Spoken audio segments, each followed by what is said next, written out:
ver se eu encontro uma fórmula, a fórmula certa, a fórmula adequada, e não tenho encontrado. Então, enquanto eu fico esperando por ela, ela não vem, e aí eu vou no meu jeito. Não se justifica uma avaliação no final do ensino, mas durante, cruzando todo o trabalho pedagógico do professor. Porque sempre vai haver essa falha na educação, que é justamente a avaliação. Ninguém é burro. É só ele não entendeu direito, ele não se interessou por aquela matéria. Às vezes ele não gosta daquela matéria, não se interessa. Então o professor tem que mostrar para ele que aquela matéria pode ser interessante de outro jeito. A resposta mais complexa que eu tenho que responder é o que é aprender.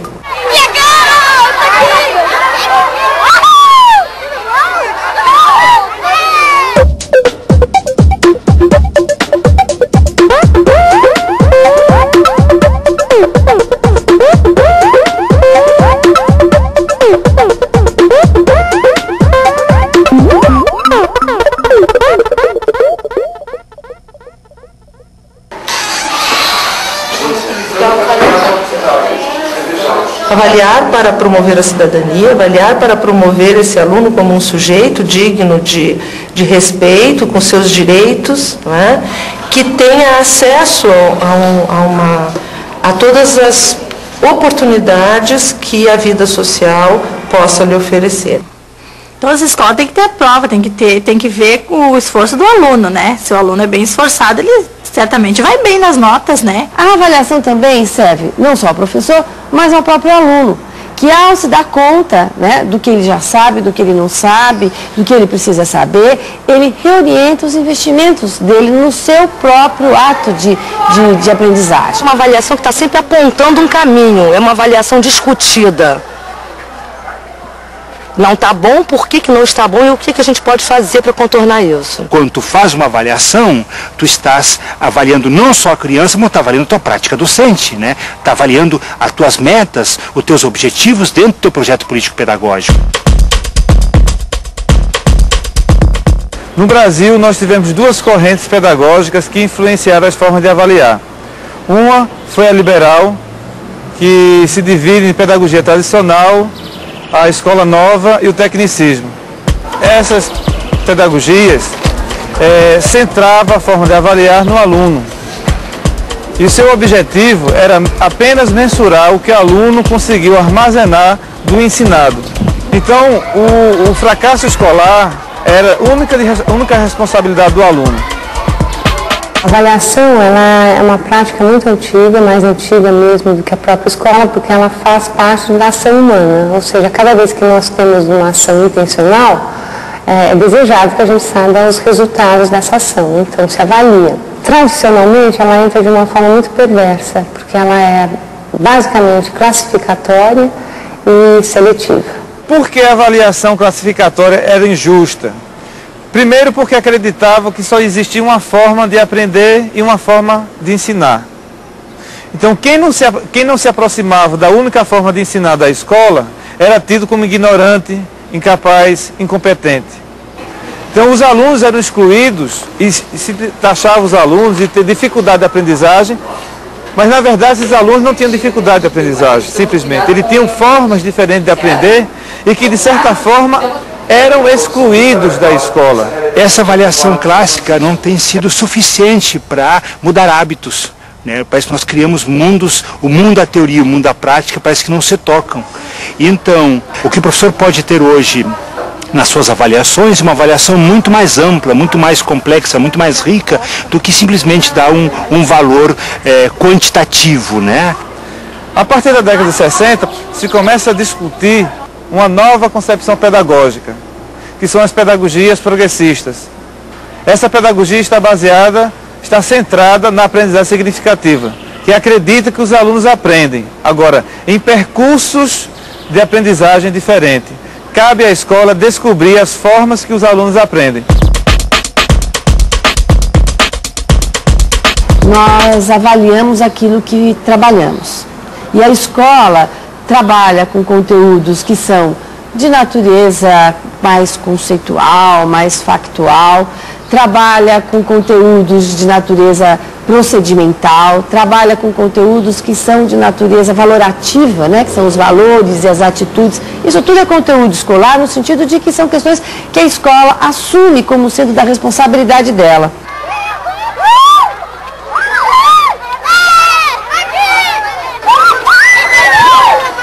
Até que ponto eu estou avaliando esse aluno por um todo?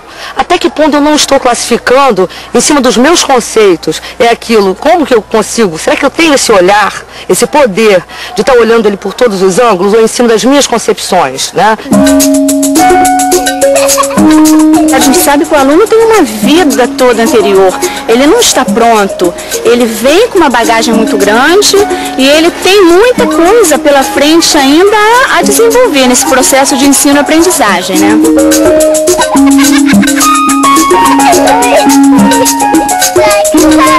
Eu acho que a boa professora é quem entende os alunos, né, que nem todos são iguais. Tem aquele que aprende melhor, tem aquele que é mais devagar, né, tem aquele que vai mais rápido, mais explosivo, né, tem todos os tipos de crianças, né. O objeto da escola é sistematizar conhecimento. A criança tem que saber escrever, a criança tem que saber ler, a criança tem que saber posicionar geograficamente, ela tem que conhecer todos esses conteúdos que são fundamentais para a sua leitura de mundo.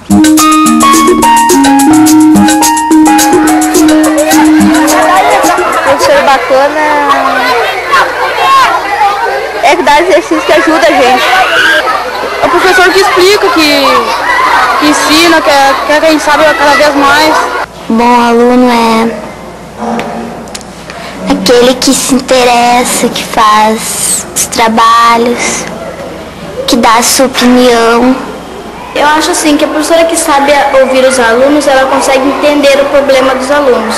Eu costumo respeitar bastante a criação do aluno, não é aquela coisa que eu quero que ele me diga que seja isso. Se ele me apontar o caminho que ele achou que deu o resultado, então eu tenho que aceitar aquele resultado dele. Enquanto você atende uns, os outros ficam sem atendimento e a hora passa, o dia passa e tem realmente certos alunos que você não consegue pegar para dar assistência naquele dia. Você vai montar para mim o número 55. Uma avaliação contínua exige muitas tarefas, muitas oportunidades de expressão ao aluno. A primeira sugestão é que o aluno tenha várias oportunidades de expressar o seu conhecimento a respeito de um estudo, de uma noção em desenvolvimento, e que essas várias expressões do aluno sejam, então, observadas pelo professor na sua evolução, na sua complementação. Ela me fala que ela não precisa decorar os conteúdos, que ela está aprendendo. E esse é o caminho, né? Eu lembro que quando eu estudava, eu decorava. E hoje eu não lembro mais. Porque eu não aprendi, eu decorei. E ela está aprendendo. É muito interessante a gente discutir o erro. Primeiro, que nem todo erro é um erro construtivo. O erro passa a ser construtivo quando ele é uma hipótese do aluno em relação ao desafio que o professor lançou. Mas é interessante também a gente perceber que esse erro construtivo do aluno não nasce do nada, não aparece do nada. O erro construtivo só aparece quando o professor cria situações didáticas que possibilitem o aluno pensar, refletir sobre o desafio. Mesmo que ele tenha conseguido fazer pouco, parabéns, você conseguiu até aqui, né? Você vai conseguir muito mais, né? Então, através do elogio também, na avaliação, a gente consegue sempre progredir. Eu posso atribuir uma nota qualquer a qualquer sujeito, a qualquer pessoa. Agora, se essa pessoa vier a mim e questionar por que eu atribuí este 8, este 7, este 6, eu terei que me explicar. Eu terei que definir as minhas concepções. Todo professor que ele se compromete, ele tem essa angústia, sabe, está permeando sua vida o tempo inteiro. Isso a gente tenta sanar como? conversando, trocando com os outros, é com a direção, com a coordenação, com outro professor. É um outro olhar que se busca para tentar somar o seu. Para mim, para se ter uma boa escola, tem que existir a prioridade, é a comunicação, tá? E a união entre pais e professores, né? Isso tudo exige competências que o professor vai ter que desenvolver no decorrer do tempo, né? Atuando, refletindo e pensando. Para isso ele precisa estar em contato com bons materiais, com livros de teóricos, né, da educação. Ele precisa ter acesso a essa discussão de ponta. Também é importante que ele tenha condições de fazer isso, não como um plus no seu trabalho, mas como fazendo parte integrante. Quer dizer, ele não é professor só na hora que ele está ali com os meninos na sala de aula, mas ele é professor quando ele prepara a aula, quando ele chega em casa e registra o que aconteceu, onde ele documenta as aprendizagens dos seus alunos. Eu acho que os professores também deveriam ser avaliados, e a gente vai ser avaliada pelo nosso plano de carreira, a gente vai ter uma avaliação. Como pode a escola dizer que é obrigada ou que há uma necessidade de seguir um sistema de atribuição de notas, se a própria lei de diretrizes e bases estabelece que o qualitativo deve prevalecer sobre o quantitativo? E este qualitativo não pode e nunca será expresso em números, mas sim em relatórios, em notas sim, notas que são anotações. Como os alunos aprendem diferente, não se justifica a única forma de ensinar. Exige da escola, exige do professor que ele vá diversificando sua prática pedagógica, buscando descobrir na história do aluno, na vida do aluno, o que faz, quais são os interesses desse aluno e o que vai motivar esses alunos a aprender.